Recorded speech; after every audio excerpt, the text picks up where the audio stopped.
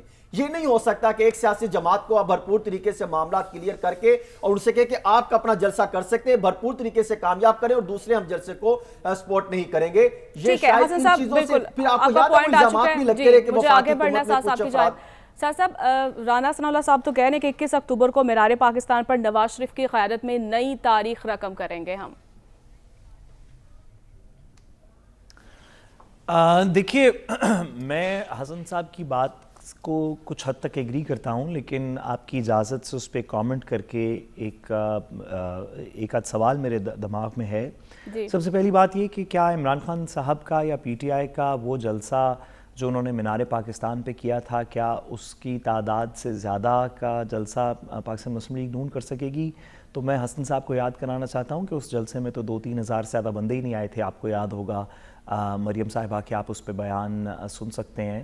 تو مجھے یقین ہے کہ 2-4 ہزار سے زیادہ بندے مسلم لیگ نون ضرور لے آئے گی. نہ صرف یہ بلکہ سارا پاکستان امنڈ آئے گا, کیونکہ سارا پاکستان بےتاب ہے کہ کسی طریقے نواز شریف صاحب کے ذرا روبرو تو ہو, تاکہ اپنے پیار کو, محبت کو صحیح طرح اس کا اظہار کر سکیں نواز شریف صاحب سے. تو مجھے یقین ہے کہ مینار پاکستان پہ بہت لوگ آئیں گے. صاحب اسی پر اگر میں آپ کی یہیں پر اگر اجازت دیں ایک جملہ میں کہہ سکوں یہیں پر ہی, کیونکہ آپ نے وہ بات ایسی کر دی. اس وقت جلسہ کامیاب کروانے کے لیے اور کرنے کے لیے تمام جو ہیں وہ اشاریے کام کر گئے تھے. اس وقت سچویشن اور تھی, عوام کا مائنڈ سیٹ اور تھا. اب عوام کا مائنڈ سیٹ ہو رہا ہے, چاہے 2000 تھے اور اب بھی اگر اس تناظر میں 2000 لوگ وہ تھے تو آج وہ 2000 اکٹھا کرنا بھی بہت مشکل بنتا دکھائی دے رہا ہے. نہیں, آپ دیکھیں گے کہ سارا پاکستان جو ہے وہ ایک تاریخی کیا بین الاقوامی تاریخ میں ایسے کوئی چیز نہیں آپ کو نظر آئی ہوگی. کیا ہی منڈیلا نے اور دیگر لوگوں نے تاریخ میں کام کیا ہوگا جو نواز شریف کو لوگ ریسیو کرنے چاہیں گے. انتظار تو کریں, 21 زیادہ دور نہیں ہے, یہ میدان ہے, یہ گھوڑا ہے, ابھی پتہ لگنے لگا. لیکن میں اس سے زیادہ کی بات آپ سے ذرا اگر آپ کی اجازت سے عدیل صاحب سے پوچھ سکوں کہ کیونکہ وہ ایسی باتوں پہ بڑی گہری نظر رکھتے ہیں, تو شاید وہ مجھے قانون میں اس میں تھوڑی رہنمائی فرمائیں گے یا پروسیس میں, کہ عدیل صاحب یہ جو اجازتیں ہیں جو دی جا رہی ہیں یہ اس ایزمپشن پہ دی جا رہی ہیں کہ نواز شریف صاحب لینڈ کر کے انہیں کوئی قانونی ریلیف مل چکا ہوگا, جس کے بعد وہ 21 تاریخ کو مینار پاکستان کا جلسے کے اندر خطاب کریں گے اور ایک نئی تاریخ رقم ہوگی اور آپ جانتے ہی ہیں جو کچھ ہوگا. ابھی تک کیا بیل کہیں فکس ہو چکی ہے, کسی جگہ پہ فائل کی گئی ہے, کسی جج کا پتہ ہے جس کے سامنے لگے گی, کسی نے گراؤنڈ ریز کیے ہیں؟ یہ تمام ایڈمنسٹریشن جو صوبائی ایڈمنسٹریشن ہے نقوی صاحب کی اور دیگر لوگ, یہ ایک ایسے اناؤنسڈ جلسے میں جس میں بھی جوڈیشل آرڈر موجود نہیں ہے, کس قانون کے نیچے اس کی پرمیشنز دے رہے ہیں؟ تھوڑی وضاحت کیجیے گا, کیونکہ آئی ایم شیور آپ کو پتا ہوگا, آپ سے انہوں نے قانون شیئر بھی کیا ہوگا کوئی نہ کوئی. جی سر صاحب, اس سوال کا جواب جو ہے ہم ایک بریک کے بعد لیں گے. جی عدیل صاحب. جی عدیل صاحب بولیے گا. میرا خیال ہے ایسی ضمانت کی تو ایسا کوئی میرے علم میں تو نہیں ہے کہ کہیں کسی عدالت میں فکس ہوئی ہو, اور مجھے یہ بھی معلوم نہیں کہ انہوں نے جو جلسے کی اجازت لی ہے انہوں نے شاید اس میں یہ مینشن کیا یا نہیں کیا کہ اس کے پارٹیسپینٹس کون ہوں گے. اس میں اچھا کسی کو پتہ نہیں اگر انہوں نے مینشن نہیں کیا, سارا ٹی وی اس پہ بات کر رہا ہے. 39 شرائط ہیں جس کی وجہ سے اجازت دی گئی ہے. ہاں وہ میرا خیال ہے حسن صاحب کو پتا ہوگا, حسن صاحب بتا سکتے ہیں. جی یعنی اس میں 39 شرائط حسن آپ جانتے ہیں اس بارے میں؟ اس میں 39 شرائط ہیں اور اس میں شرائط میں یہ کہ اس میں کیا ایک ایسی شرط ہے کہ نواز شریف صاحب کا ذکر کہیں نہیں ہے, نواز شریف صاحب کا ذکر نہیں ہے, اشتہاری تقریر نہیں کرے گا, یہ شرط ہے اس میں؟ ویسی اس طرح کی جو مجرم ہو یا جو سرٹیفائیڈ اشتہاری ہو یا مجرم ہو, اس طرح کے کوئی جملے استعمال نہیں کیے گئے اگر آپ دیکھیں. لیکن اس میں جو شرائط ہو سکتی ہیں وہ پنجاب حکومت کی طرف سے جو ضلع انتظامیہ نے لیٹر جاری کیا ہے وہ 39 شرائط ہیں, اور میں آپ کو یقیناً یہ بات یہ حلفاً یہ کہہ سکتا ہوں کہ ایک شرائط پر اس دن پورا نہیں عمل درآمد نہیں ہو سکے. ٹھیک ہے عدیل صاحب, آپ بتا دیں کیا معاشی ویژن ہے